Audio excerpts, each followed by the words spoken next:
Bemidbar atau Kitab Bilangan pasal yang ke-10.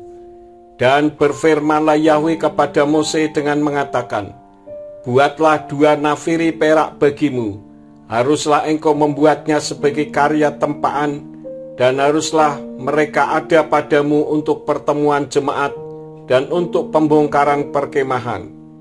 Ketika mereka meniup keduanya, maka seluruh jemaat itu dikumpulkan padamu di pintu masuk kemah pertemuan.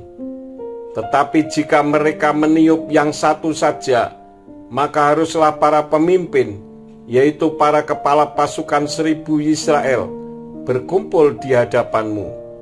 Ketika kamu meniup tanda peringatan, maka haruslah perkemahan yang berkemah di sebelah timur berangkat. Dan ketika kamu meniup tanda peringatan yang kedua, maka haruslah perkemahan yang berkemah di sebelah selatan berangkat. Mereka harus meniup suatu tanda peringatan untuk pemberangkatan mereka. Namun dalam menghimpun jemaat, cukuplah engkau meniup dan tidak membunyikan peringatan. Dan anak-anak Imam Aharon harus meniup nafiri-nafiri itu. Dan hal itu harus menjadi ketetapan bagimu selamanya, bagi generasi-generasimu.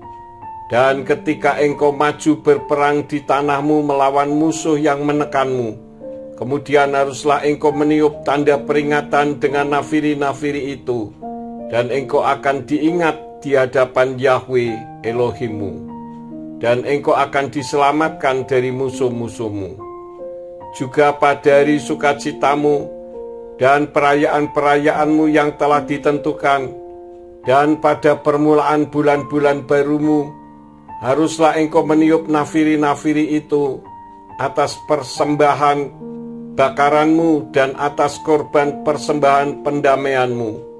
Dan mereka akan menjadi peringatan bagimu di hadapan Elohimmu. Akulah Yahweh Elohimmu. Dan pada tahun kedua, bulan kedua, pada hari yang ke-20 bulan itu, awan itu terangkat dari atas tabernakel kesaksian. Dan Bani Israel berangkat untuk perjalanan mereka dari padang gurun Sinai. Lalu awan itu berhenti di padang gurun Paran. Jadi berangkatlah mereka untuk pertama kalinya menurut perintah Yahweh dengan perantaraan Mose. Dan berangkatlah panji perkemahan keturunan Yehuda sebagai yang pertama, menurut barisan-barisan mereka, dan atas barisannya ada Nahason anak Aminadab. Dan atas barisan suku keturunan Issakhar ada Netaneel anak Zuar. Dan atas barisan suku keturunan Zebulon ada Eliab anak Helon. Lalu tabernakel itu dibongkar, dan berangkatlah keturunan Gerson dan keturunan Merari yang mengangkat tabernakel itu.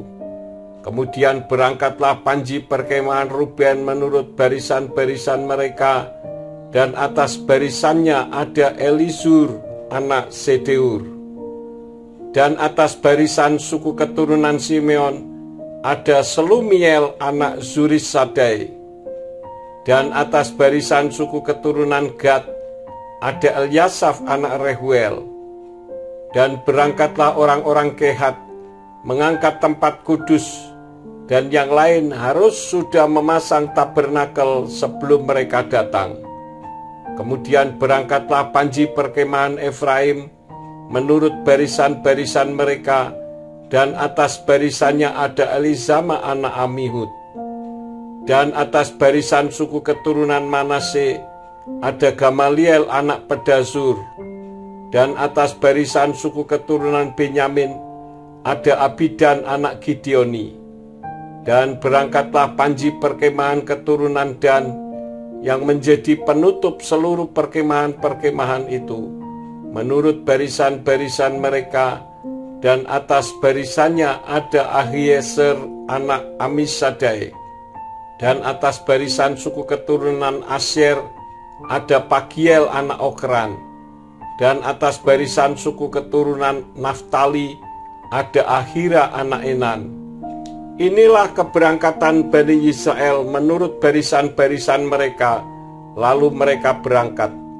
Dan Mose berkata kepada Hobab anak Rehuel, orang Midian, mertua Mose, "Kami melakukan perjalanan ke tempat yang telah Yahwe katakan. Aku akan memberikannya kepadamu.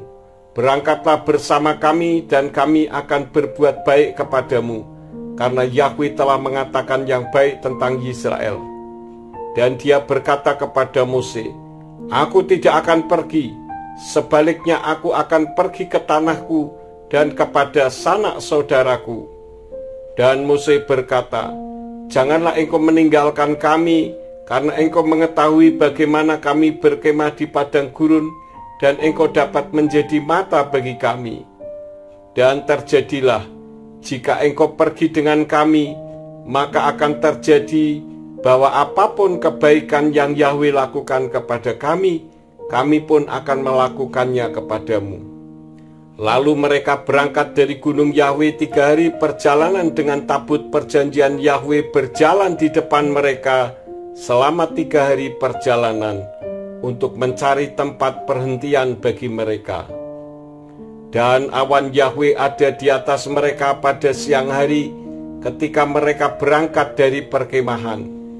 Dan terjadilah ketika tabut itu akan berangkat, Mose berkata, "Bangkitlah, ya Yahwe, dan biarlah musuh-musuhmu tercerai-berai, dan biarlah orang-orang yang membencimu lari dari hadapanmu." Dan ketika tabut itu berhenti, dia berkata, "Kembalilah ya Yahwe kepada berpuluh-puluh ribu Bani Israel."